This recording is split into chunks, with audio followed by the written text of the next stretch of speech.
ईश्वर ज्ञान स्वरूप है, आनंद स्वरूप है, प्रकाश स्वरूप है, परम प्रकाश है। आत्मा है, परम लग गया, परमात्मा शांति है, परम परम शांत ऐश्वर्य है, परम ऐश्वर्य आनंद है, परम पहले परमानंद, परम उसी के लिए उपयुक्त होता है। एक आदरणीय है, एक परमादरणीय है, एक आराध्य है, एक परमाराध्य है, वही तो परमेश्वर है। शांति है, परम शांति, एक प्रकाश है, एक परम प्रकाश है जो सभी प्रकाशों की योनि है। एक ज्योति है, एक परम ज्योति है। आत्माएं अनंत हैं और परम लग जाएगा तो एक हो जाएगा, वो परमात्मा होगा।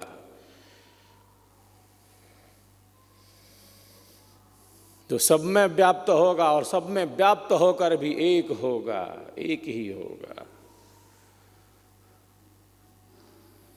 आत्माएं तो भिन्न भिन्न हैं, और सब में व्याप्त होकर वह ईश्वर, वह परमेश्वर सब में व्याप्त होकर सूक्ष्म रूप से स्थित होकर एक ही रहता है, वह एक ही है और सब में भी प्रतिष्ठित है। आत्माएं अनंत हैं लेकिन वह एक है।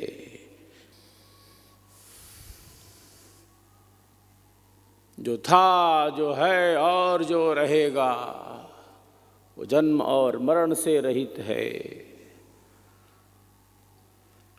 सृष्टि और प्रलय से रहित है, रोग व्याधि जरा मृत्यु से रहित है, चिंता भय क्रोध मृत्यु से परे है, शरीर से परे है, जन्म और मरण से परे है, शरीर संसार से अलग है, इसमें व्याप्त होकर भी इससे परे है, इसमें रहते हुए भी इससे परे है। हरिहर समाया हरियालियों में, वही झूमता है झुकी डालियों में, पहाड़ों सागर पर उसी के हैं जलवे, पहाड़ों सागर पर उसी के हैं जलवे, वही गरजता घटा कालियों में। जिस तरह अग्नि का शोला, जिस तरह अग्नि का शोला संग में मौजूद है, उस तरह परमात्मा हर रंग में मौजूद है, हर रंग में मौजूद है।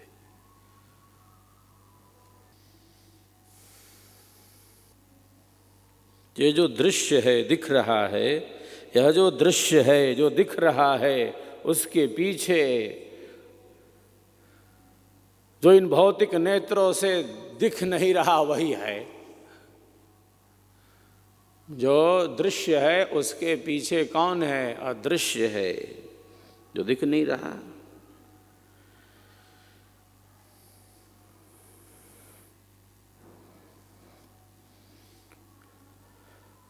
अव्याहत रूप से वह सर्वत्र गतिमान है और हमारे अंतःकरण में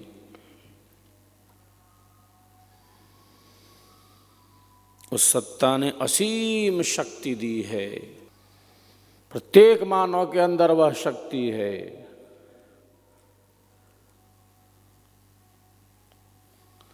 हम सबके भीतर वह शक्ति है। क्यों? क्योंकि प्रत्येक आत्मा के अंदर अंतरात्मा रूप से परमात्मा स्थित है। लेकिन हमारा मन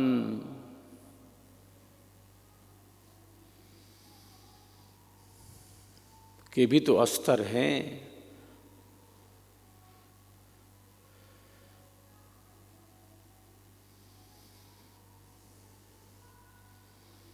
मन किस स्थिति में है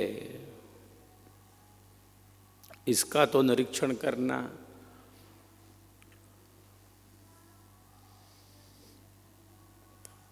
पुरेव मनुष्याणां कारणं बन्धमोक्षयोः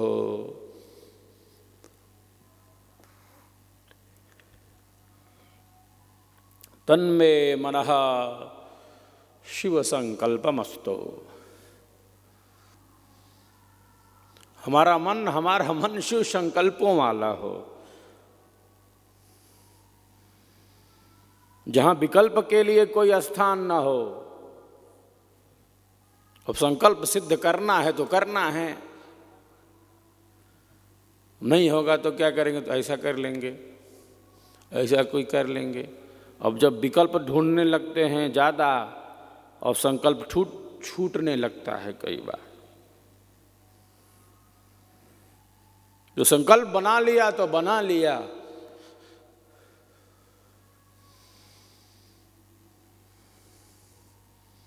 लक्ष्य बना लिया तो हमने बना लिया।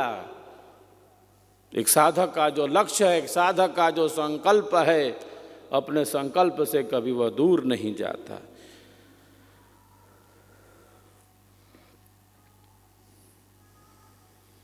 विकल्प रहित संकल्प जिसे कहते हैं। और जितना हम अपने को जानते हैं, हम जानते हैं अभ्यास में स्थित होना है तो होना है।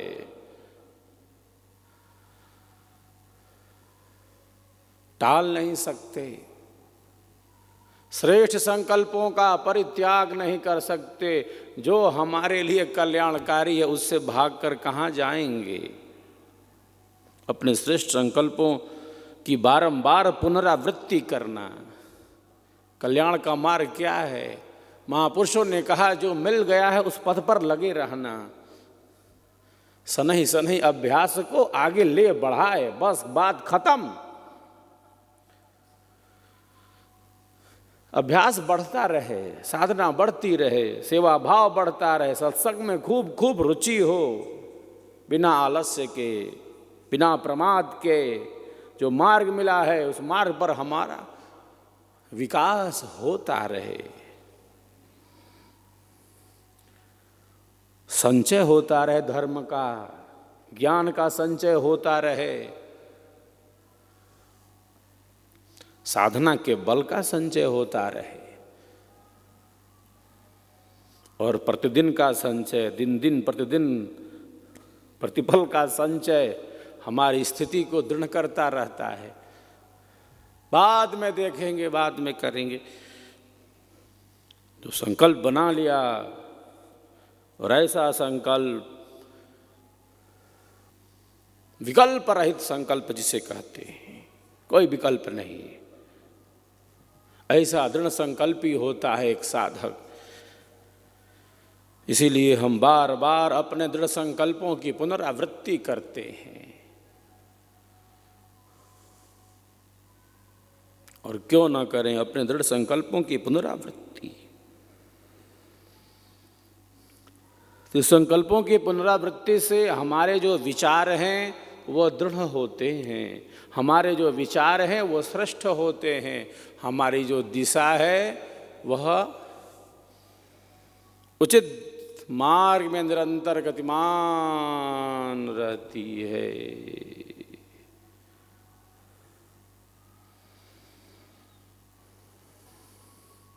वो वितर्क आते हैं, मनोविकार आते हैं, उसके अनेकों कारण हैं। क्रमशः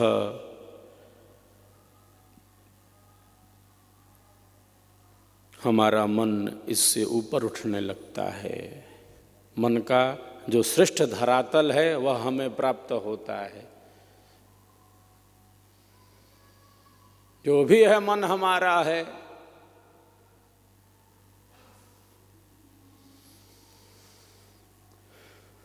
मन खराब है, ऐसा है, चंचल है, हठी है, तो किसका है? दूसरे का है।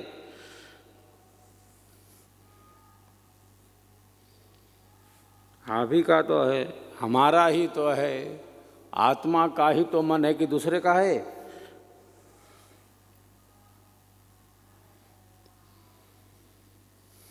माँ का ही तो पुत्र है कि दूसरे का है? किसका है मन? जो खराब है, जो गड़बड़ है, जो नहीं मान रहा है, किसका है? जो नहीं मान रहा। दूसरे का है कि नहीं मान रहा? किसका है जो स्थिर नहीं हो रहा? मन। मन को दोष देते हैं बारंबार।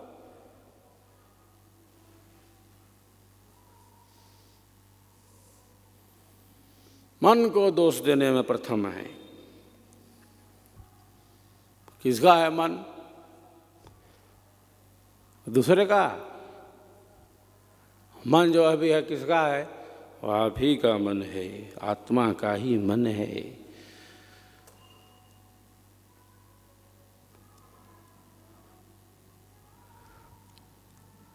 मन के धरातल हैं।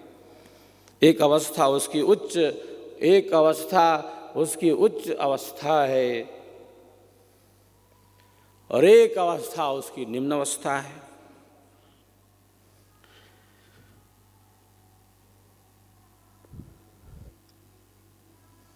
पूर्व के संस्कारों से, वर्तमान की स्थितियों से, अनेक कारणों से मन पर अनेकों संस्कार, भाव, विचार अपना स्थान बना लेते। तो साधक इन सब से दो चार होता है, दो चार होना पड़ता है। जो दो चार होता है वही साधक होता है। जो साधता है, जो साधता है वही साधक होता है। तो बहुत बार जो निम्न प्रवृत्तियां होती हैं मन में बहुत आकर्षण पैदा करती हैं।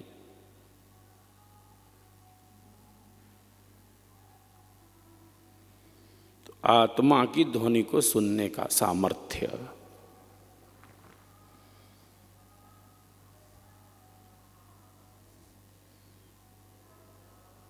धर्म क्या है?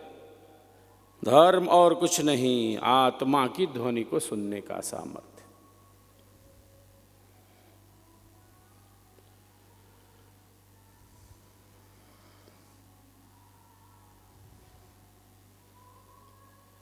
आत्मा की ध्वनि को सुनने का सामर्थ्य उत्पन्न हो गया।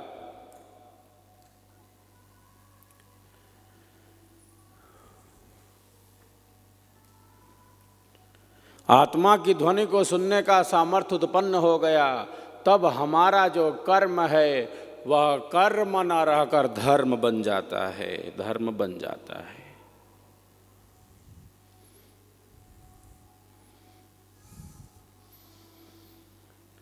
क्योंकि आत्मा को सहज रूप से ज्ञान है, आत्मा के अंदर अंतरात्मा रूप से परमात्मा स्थित है।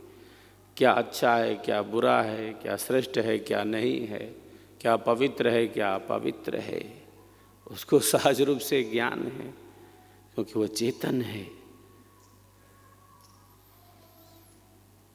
और आत्मा को बल प्रदान करने वाला कौन है? मन देता है क्या बल आत्मा को? कौन देता है? मन की बुद्धि? आत्मा को बल प्रदान करने वाला परमात्मा है।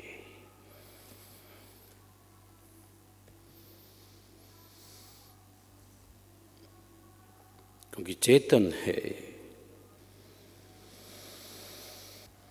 तो आत्मा को यह सहज रूप से ज्ञान है, लेकिन मन की स्थिति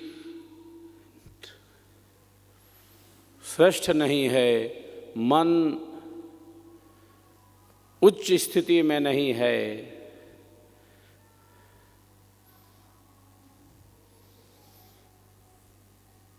उसकी भूमिका श्रेष्ठ नहीं है, तो वह निंदित कर्मों में संलग्न कर देता है। आत्मा को भोगना किसको है? जड़ को कि चेतन को? भोगेगा कौन? भोगता कौन है? जो चेतन है। जो चेतन है उसको भोगना है। कर्म फल मन को भोगना है कि आत्मा को? फल किसको मिलता है? मन को कि आत्मा को? ईश्वर किसको फल देगा? मन को फल देगा?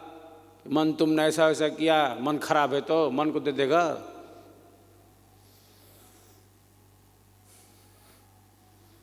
ईश्वर फल किसको देगा? जो कर्माध्यक्ष ईश्वर एक है, वो जीवों को फल देगा कि मन को? आत्मा को, जीव को उनके कर्मानुसार फल देता है। वो कर्माध्यक्ष है, वो फल प्रदाता है, न्यायाधीश है।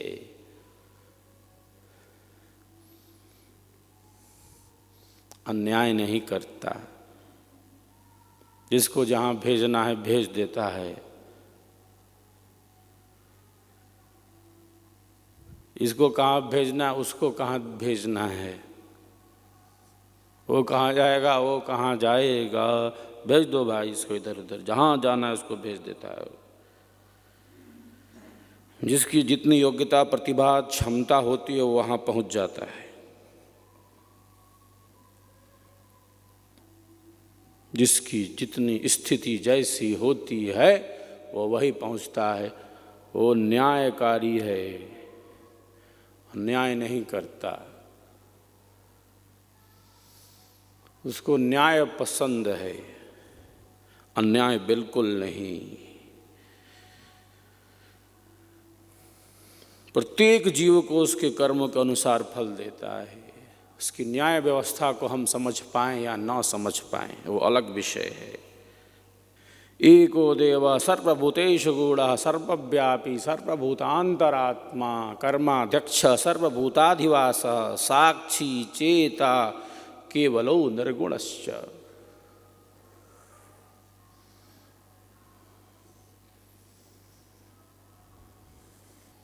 तो पूर्व के पुरुषार्थ से, पूर्व के गुणों से यह धारा चल रही है, यह प्रवाह चल रहा है। किस प्रकार से निर्लिप्त होकर, असंग होकर इन कर्मों का संपादन करे, इनके बंधन से वह निर्लिप्त हो जाए। इसीलिए अध्यात्म में इस बंधन से छूटने के लिए सेवा का मार्ग बतलाया। कर्म बंधन से मुक्ति के लिए। कर्म से बंधन होता है, सेवा से नहीं। कर्म से बंधन होता है, सेवा से थोड़ी बंधन होता है। सेवा से मुक्ति होती है, क्योंकि सेवा में त्याग भावना है, सेवा में सहज भावना है, सेवा में समर्पण भाव है, सेवा में सबके हित का चिंतन है, सेवा में दीनता है, सेवा में अहंकार का त्याग है, सेवा में समर्पण भाव है।